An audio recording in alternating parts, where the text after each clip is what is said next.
At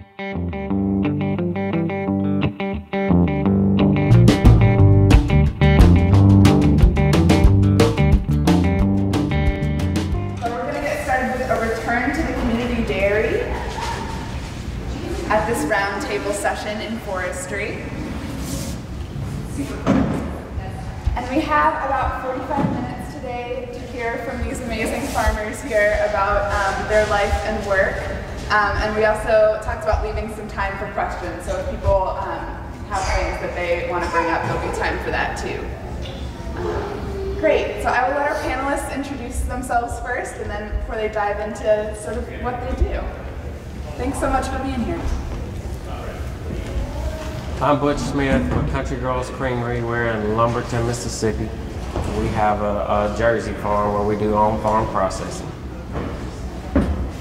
I'm Shelby Beason. I'm from Philadelphia, Mississippi, which is pretty centrally located in the state. My wife and I, Marlo, we have a pasture-based dairy operation. We milk all registered Jersey cows. We just do fluid milk as our products.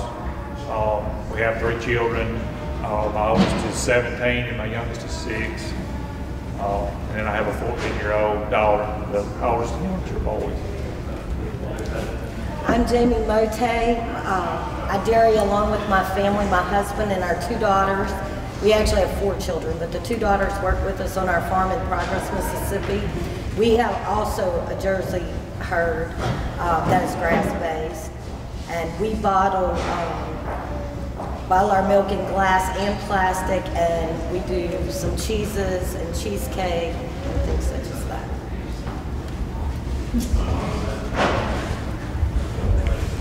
What you ready to do?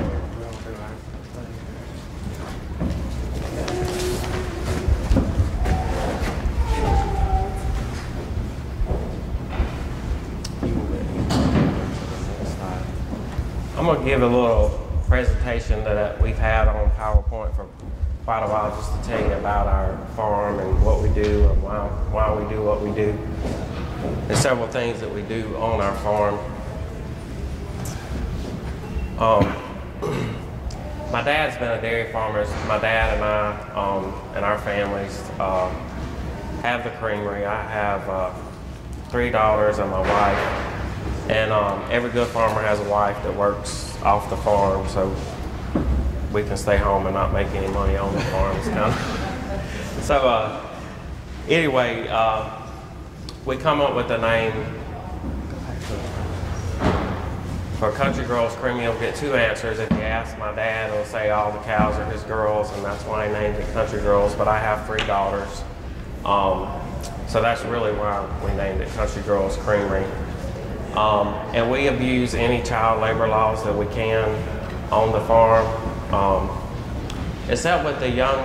They got older now and they kind of found out where the money's hid, so that kind of backfired on me. They find their little payday at the end of their work and will take it. Now the youngest one, she'll soon be 15 now, but she's kind of like working a dead man on X-Lax. You don't get much out of her, so. But we try to make them all pull their part, but that's how we come up with our name, Country Girls. And why we do what we do.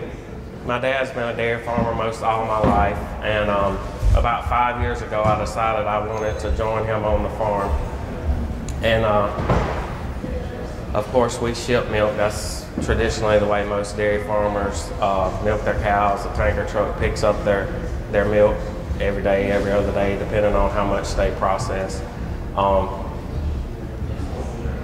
And he just let me know that wouldn't support 2 families. So we kind of began to research and seeing what we could do to bring more value to the farm so that I would be able to do that. And that's when we began to toy around with the idea of on-farm processing. So in March of 2010, we began to pasteurize and bottle our own milk, and then from there we went into making cheese and other dairy products as well, because it offered a more stable cash flow to the farm. When you ship milk, if if you're not aware, you don't have control of your price.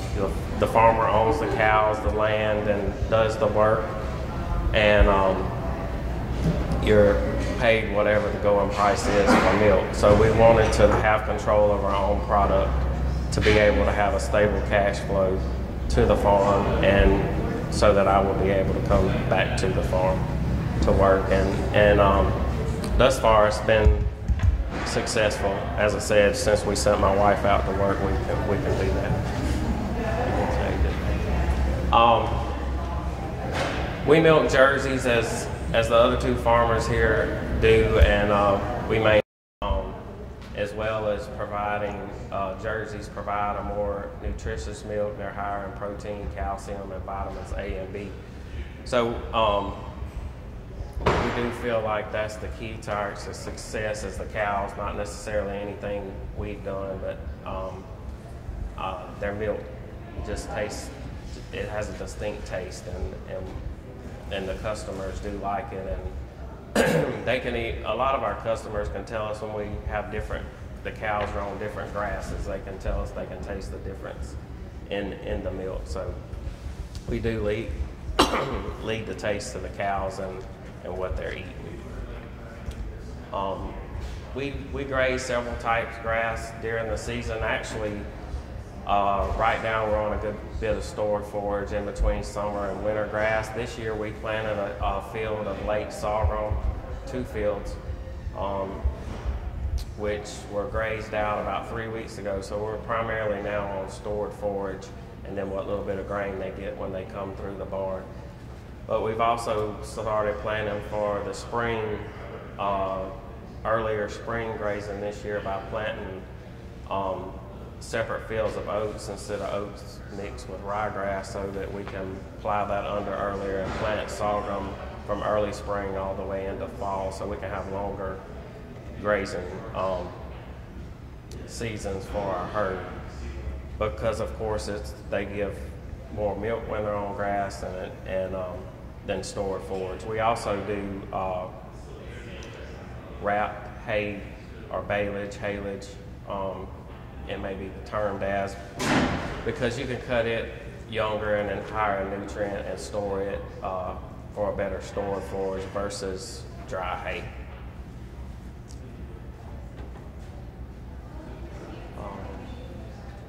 We used to have, I covered some of this here as far as the grazing, but we used to have we used to have alfalfa shipped in and cotton seed that we fed. But you know, the cows they have 4 legs. So they're the best piece of equipment you can have, as far as, you know, you having to have equipment to put out and manual labor to put out these shipped in forages like alfalfa or your cotton seed or whatever. So when we began to move about 8 years more to a grass-based system, it's more economical and it's better for the animals. We have less feet and leg problems, less stomach problems, less birthing problems from the cows on pasture. All right, you could go to, let me skip that one too. When we first got started, the first thing we did to assess the need for our product in the area, you know, a lot of people are, you know, you may not change their mind. They're gonna go buy the house brand milk at whatever grocery store is most convenient to them. But there are people, we find that we have 3 different type clientele that we serve. One that want milk like they used to get when they were growing up. We have a lot of the older population that says, you know, my mom or my grandmother always had a milk cow. We have customers in that age category. We have a lot of young families that understand the hormone-free, grass-based animals and what that milk provides for them from those animals. And then we have kids that like the taste of our milk. That, you know, their parents will tell us, well, you know, we got your milk so-and-so, and we ran out, we went and bought some from the store, and they won't drink it. So we find that we service those three different categories of customers. Where we're located, we're about 40 miles from the Gulf Coast and about 40 miles from Hattiesburg. So where we're at, there's nothing actually. So we deliver to about 40 stores, which we did not intend to do when we first started. We actually wanted to service farmers markets, and we have a small retail outlet at our store. We did not solicit, at our dairy rather, we did not solicit any stores. They contacted us to deliver to them, and we began to do so. But we find that there's more value for us in our farmers markets as far as income for us, because that's a retail cost rather than a wholesale cost. And when you go to the farmers markets, you know, the staple or the carrier for our product is the fluid milk. But we found there's more value in the value-added products like cheese and butter and cream and yogurt. So, you know, they'll come buy their gallon or two of milk and pick up cheese and butter and yogurt for the week too.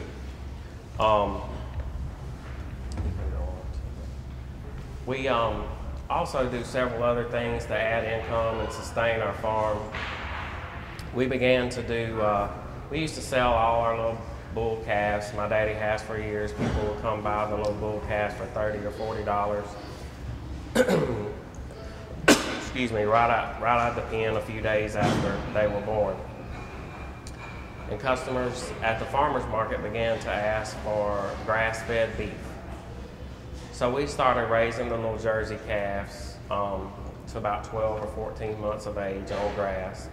And we have them USDA inspected, and now we've gone into them buying halves and wholes. So you can buy individual USDA inspected cuts, or you can order a half or a whole custom beef. So we've found that will, as a way to add value and income to our farm as well. 3 years ago, this past October, we began to open our farm up for tours, and we done our first Dairy Fest. This past October, which was a month ago, I think, today we had our 3rd annual Dairy Fest with about 4,500 visitors to the farm. Yes, sir. So you know what chaos it was, because we didn't plan for. I think the first year we had about 1,200 folks. The second year we had about 1,500. So we were thinking there would be about 2,000 this past year. So we were really overwhelmed by the number of folks that we had visit the farm. But we take them through the whole process of, we take them out to the pasture where the cows are grazing. We share with them about the different grazing seasons. They get to see the cows milking, the calf feeding. We take them through our processing area where we bottle milk and make cheese. And then we try to base our concession stand from products from our beef and pork, and all that we do is what our concession stand is based out of. We also started allowing other vendors to come, but we do require that they either are a farm-based vendor or that they make something while they're there, that they're not just selling. I guess we evaluate the vendors that want to come, because we don't want to just have people there selling something. We want them to be able to share what they do, or a craft that they make or something like that. And we do try to keep it as farm-based as possible. I will share, and I'm sure they can share as well, that's not on this presentation. I was I still am a nurse. That's what I've done for 20 years, until I decided my kids showing 4-H is what brought me back to showing the jerseys in 4-H is what brought me back to the farm, and wanted to help my dad. But it does change the social aspect of your life. I don't know that we've had supper, like sit down and had supper with our family in 5 years. It seems like showing the cows now it gets to be very difficult to get off the farm and do things with your family. So It is enjoyable, but there is prices to pay because dairy farmers, holidays, vacations, whatever comes along, but cows still have to be milked and milk has to be processed. So this is an aspect of farming that you don't get away from. And you can say you can find help, and you probably can, but nobody's going to do it like you do, and nobody's going to know what all you do to keep that going. Does anybody have any questions from me before we? Yeah. Do you rotationally graze your cows in your fields, or do you just have those? No, we do. We, as a matter of fact, as far as our ryegrass and oats, we have 3 different stages, times planted. We have some we just covered up last week, and if we could have some rain, we would be able to graze. So we graze one pasture down, and we farm. We have, from baby calves to aged cows, we have probably about 200 head of jerseys. And then we have a small beef herd, I think about 40 Brangus mama cows. So we maintain about 300 acres of pasture to rotate the cows on. Any other questions?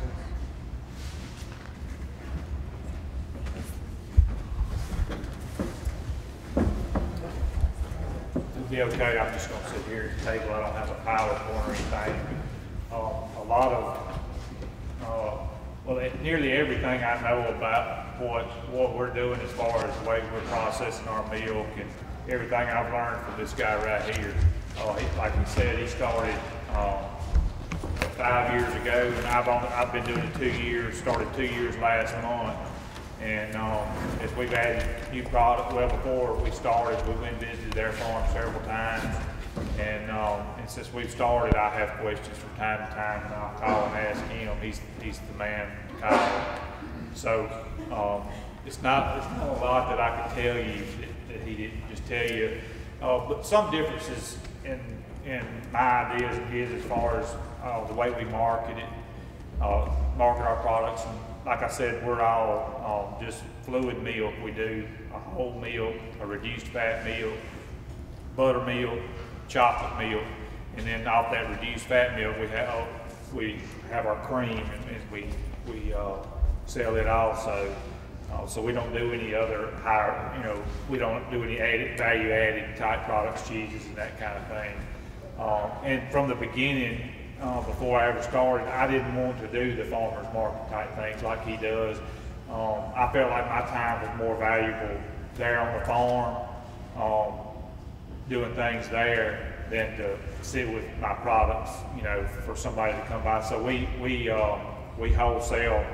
The only retail we do is there at the farm. We have a little storefront on the front of our barn, and people from the community and from our town there in Philadelphia, they come to the farm and pick up some. But I would say 90% of what we're doing is we're selling wholesale to grocery stores, and we didn't realize it going into it, but we have a pretty good market in restaurants.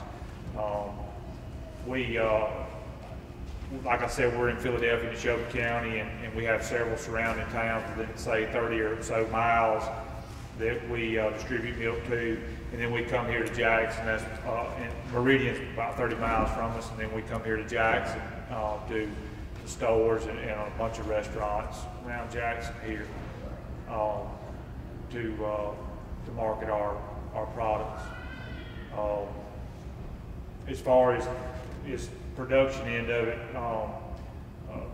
we're basically like Butch here. We're doing all Jersey cows, grass-based as much as possible,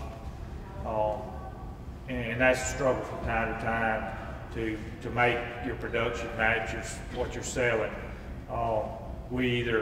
Most of the time we don't have enough milk to go around, but at certain times of the year, mainly in the spring of the year, we'll have too much milk.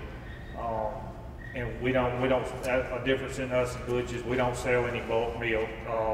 If we overproduce, we pour it out. So most of the year we're underproducing. If we made it, and in the summer months, Production goes down because the quality of the grass isn't the same as it is in the winter months. Plus the heat, stress on the cattle, you just can't get enough forage in them because they want to stand under, just like me, they want to be in the shade in the heat, so that you can't get them out deep. So production goes down. But if I made my production match my needs, if I added cows to make my production be what it needed to be in that hot summertime, then I would have too much milk the rest of the year.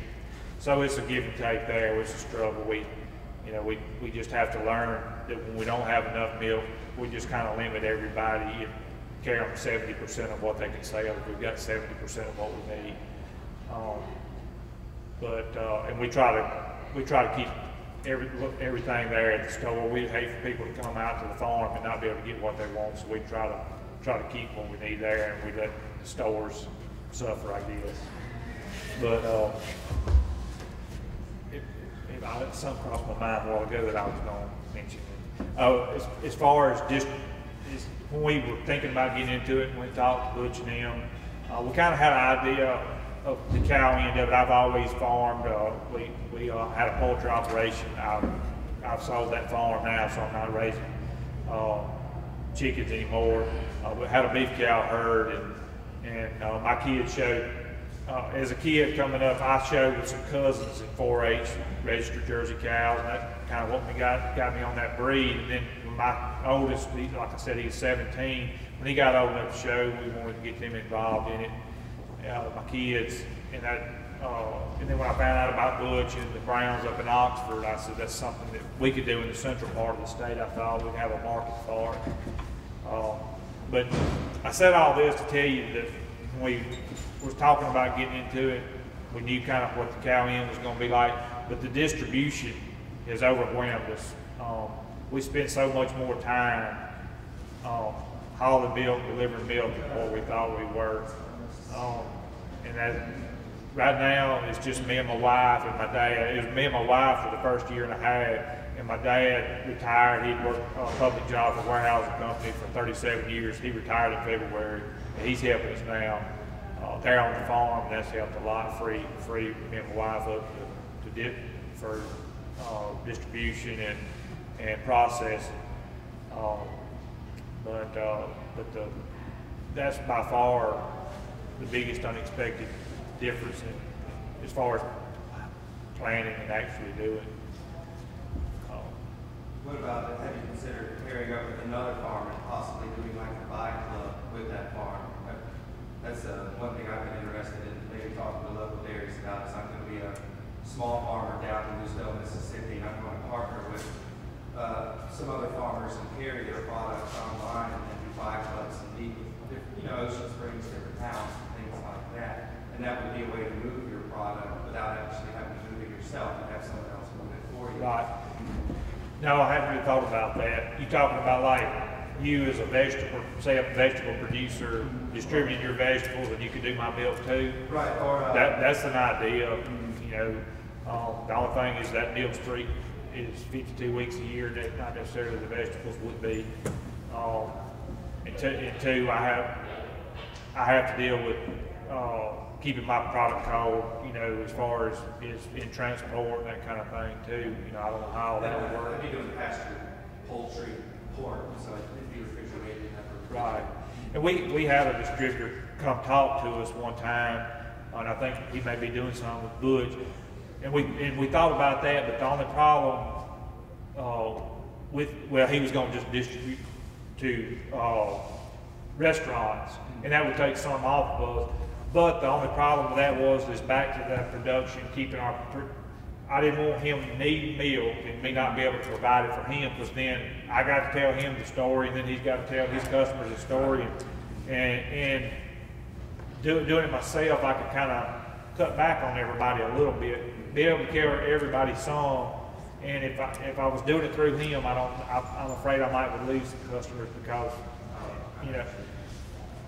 I don't know, but that is the thought.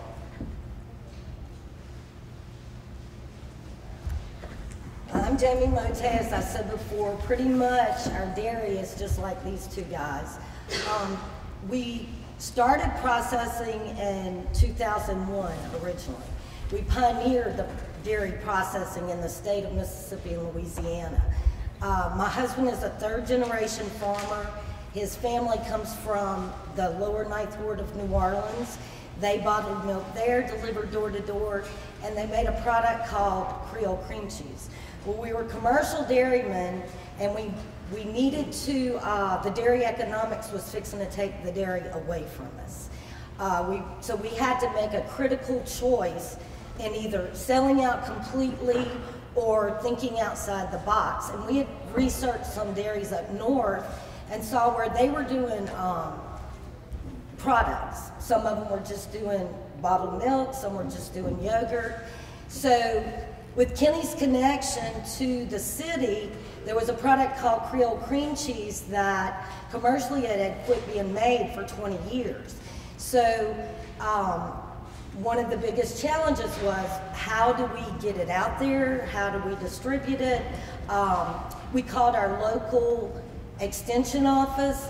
The girl in Pike County told us that Richard McCarthy, who I don't know if y'all heard speak this morning, was at the Crescent City Farmers Market, and he was dying to have a dairy vendor there because it would have completed his market, and the people could have come to that farmer's market and got everything they needed for the week.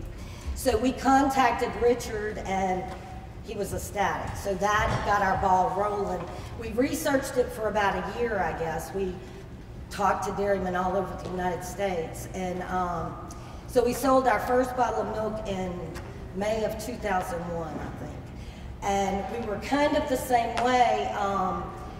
You know, we were just going there, and we were really excited about what was happening. We were selling about 100 Creole cream cheese at farmers market. People were excited about this product being back. And then Slow Food of New Orleans wrote a big, endorsed us because, and put us on their Arc of Taste because it was an extinct product. And they wrote a big article about us. And our next visit to the farmer's market, we sold 500 Creole cream cheese in 45 minutes. So, and then we had about 20 or 30 stores contact us. And so we started distributing it to the stores. Well, then Katrina hit, and we were already in the process of, we were processing and working both states, you know, milking in Mississippi, bringing our milk to Louisiana to process. And we were already wanting to do it at our farm in Mississippi. So when Katrina hit, that kind of forced our decision. And we sold out temporarily, but we knew what we were going to do. We knew we were going to go back into it. So in May of 2010, almost 5 years later, we started back again. And this time our two daughters are with us. They're both grown. We have the 4 children. The 2 boys do other things right now. Katie has always been our processor. She does all the processing for the most part. I mean, we all have to chip in wherever we're needed. And Sarah was an x-ray technician, and she chose to come back to the farm last year. And we do our cheesecakes, like we do our milk, our cheesecakes, and Sarah kind of heads up the cheesecake business now. And we actually distribute. Farmers markets have been so key for us because we're able to connect with that consumer. We're able to tell them the difference in our product and the organic milk that's on the shelf.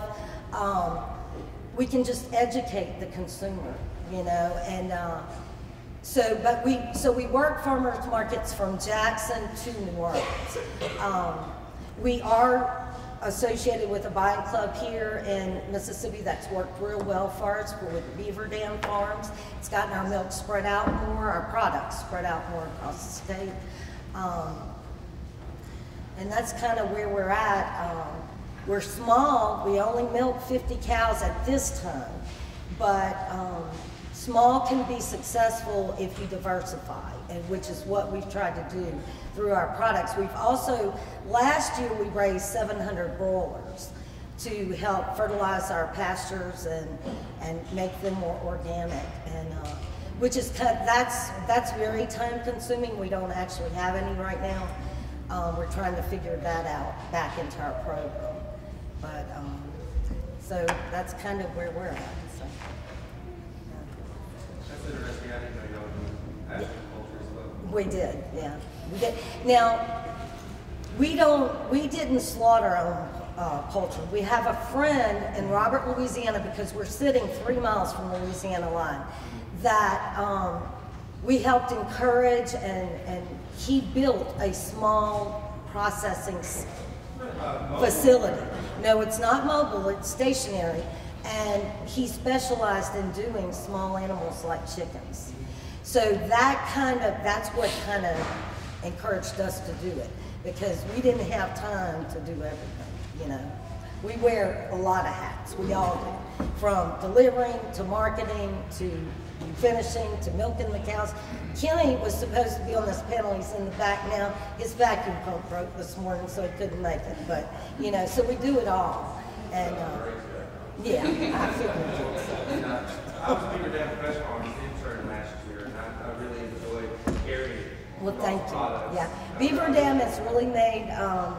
They're really growing. It's really encouraging, you know, to get the product out there for us. It's really worked well. We know what their order is when it comes in for the week. You know, we just have to get it there. Yeah, they do a very good job. We would go to a town and unload, you know, 120 customers. We sell to them. We're on produce, and they work every week.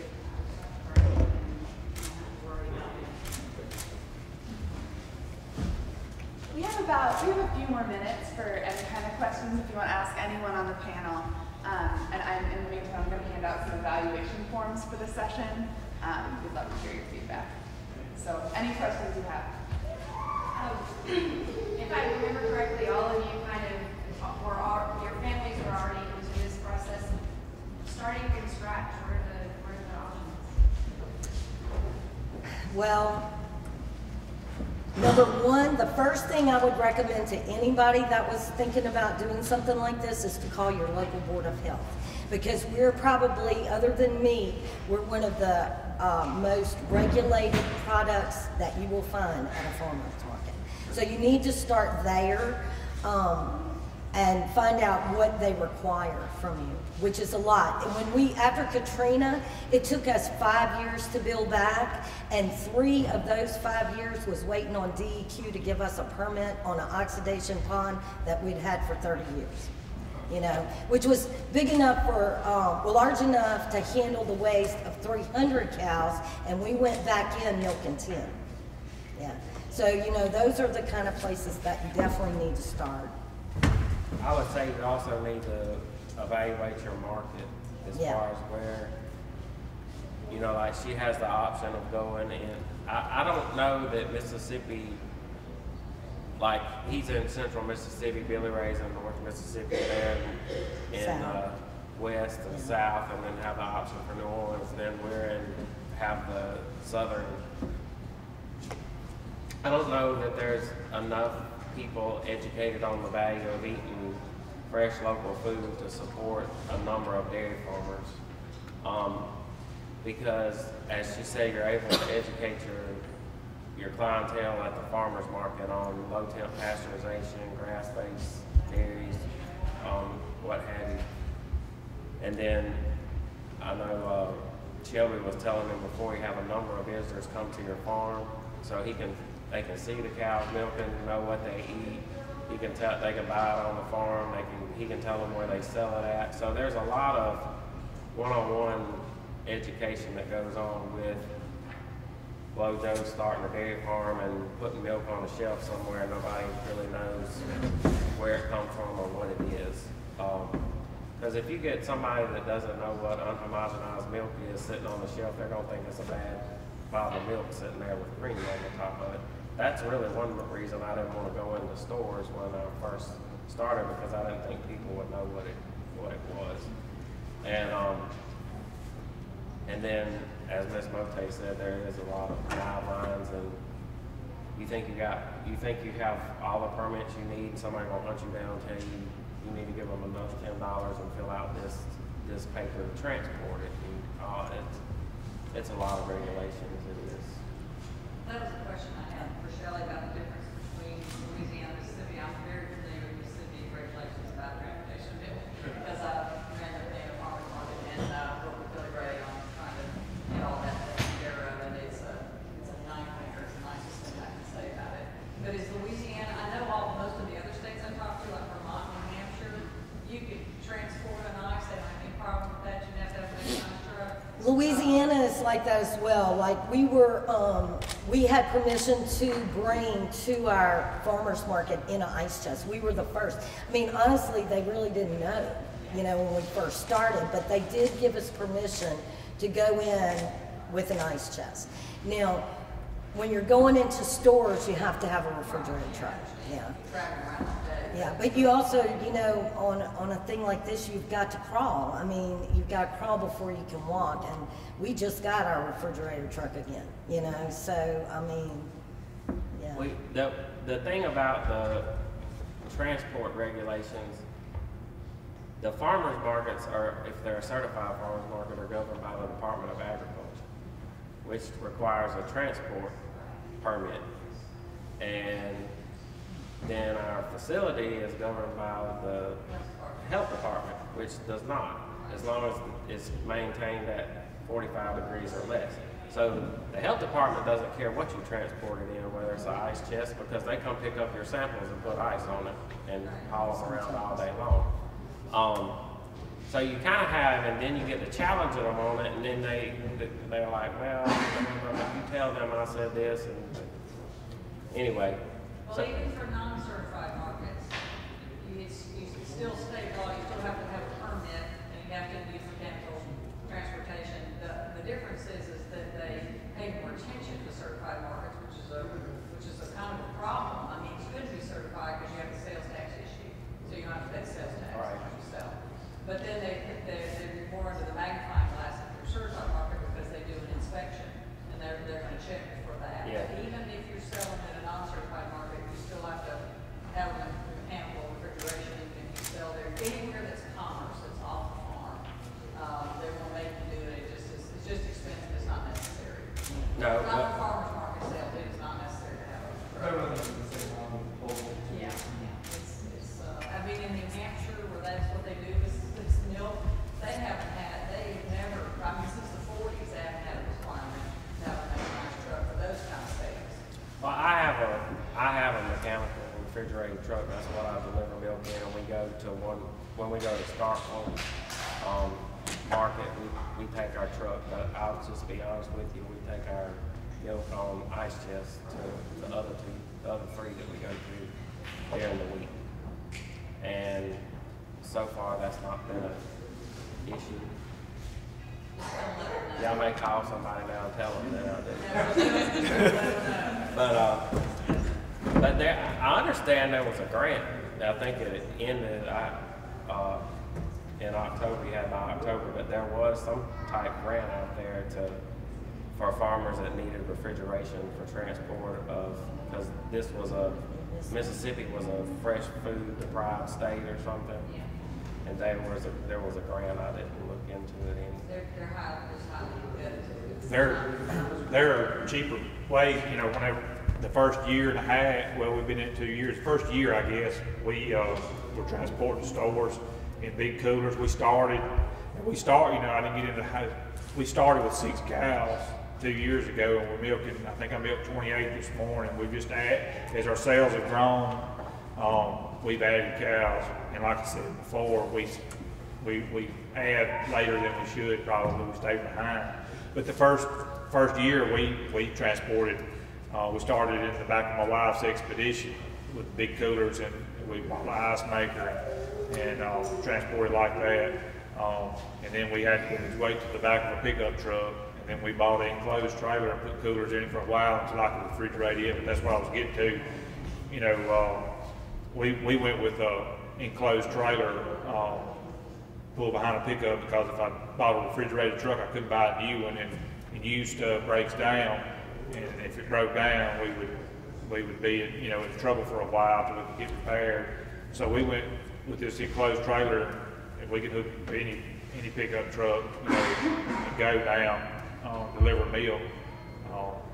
but when I looked on the internet, these enclosed trailers already rigged up with cooling units and all of that, $12,000 to $15,000, and this deal I fixed up, I think I have about $5,000 in it, and it works real good. We have a generator in the back of our truck, and it's a 25,000 BTU regular air conditioner with a little, what they call a cool bot that I got for $300 off the internet, and it works great.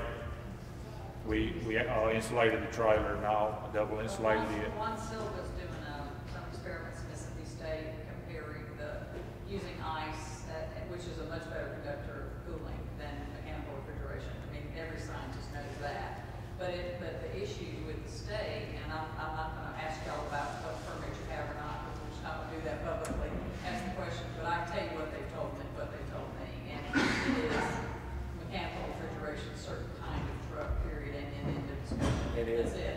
No trailer, no nothing. That's just one thing. So I'm trying to find out who sells those. That just kind of who's put money under the table to make sure that those get sold to transport milk. But these states that are selling milk, and that's what they do primarily, like New Hampshire, that do not have rules for mechanical refrigeration of transport of milk.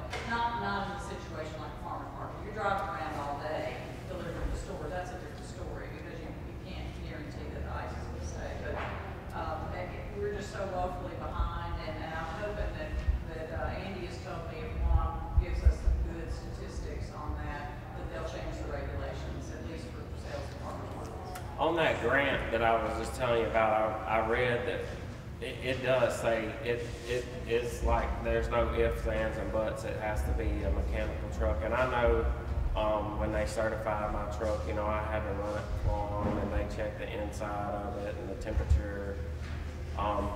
I just met the guy. He actually wanted me to have product in it so he could pull one out and test the temperature in it and that kind of thing. So they do look at all that. But this may change the subject off the mechanical refrigeration. But I had a little girl that worked for me.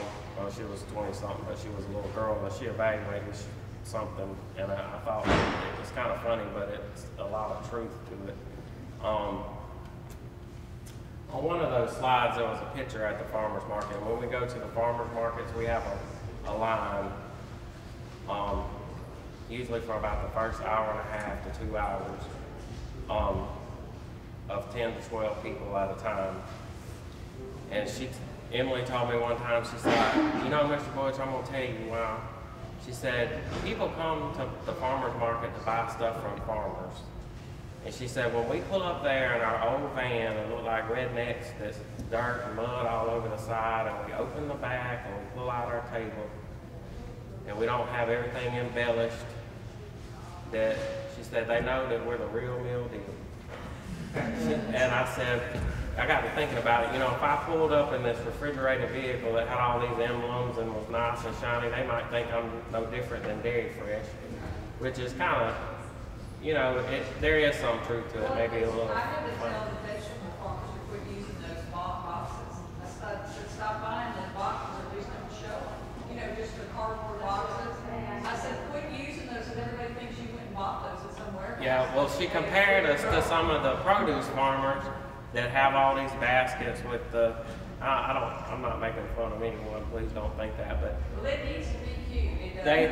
Well, no, y'all women think it needs to be cute, but the old guy that comes backs up there with his truckload full of turnip greens and just piled in there some potatoes in the front of it, they buying them. They know that he picked that this morning and threw it on the back of his truck. But anyway, I'm just saying, you know, if you need to, if you're a farmer and you work like we do, I don't have time to make sure my tablecloth matches my color scheme or whatever. My wife used to be real in tune to that. And now, you know, mine might not even get washed, because she said, Butch, this thing smells like sour water. And I'm like, well, I just won't put it on the table. Your product, trust me, you don't have to do anything. All you have to do, just like Willie Ray, all you have to do is pull up, and then the crowds come. So but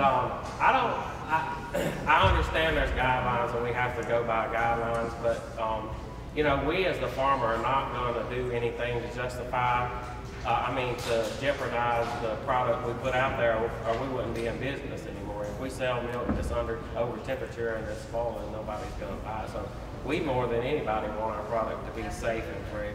I was saying the customers are your own more strict, more than the state inspector. Customers are the ones that are really inspecting the product.